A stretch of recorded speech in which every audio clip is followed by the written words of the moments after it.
अटे तेबे डब्ल्यूएचओ कहवा अनुसार यही वेरिएंट अधिक मात्रा रे संक्रमणात्मक हेले अधिक क्षतिकारक नुहे।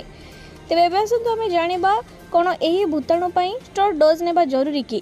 तेबे कोरोना व्यापीबा परे टीका देबार व्यवस्था करथिले अनेक देश, खास करी भारत स्वदेशी ज्ञान कौशल रे लोकंको मागणा टीका देबार व्यवस्था करथिले।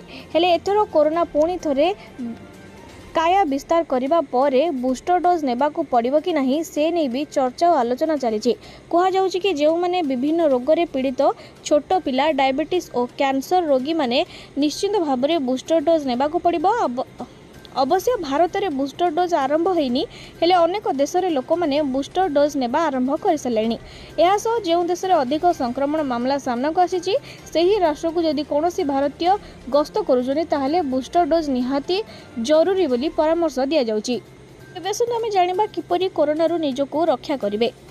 सर्वप्रथमे भीड़ स्थान को जिबा बंद करंतु, नियमित व्यवधान रे हाथ धुहंतु, सैनिटाइजर व्यवहार करंतु, मास्क व्यवहार करंतु, संक्रमित अंचल को यात्रा करुथिले सावधान अवलंबन करंतु, काश किंबा छिंक लगी रहिले तुरंत टेस्ट करंतु।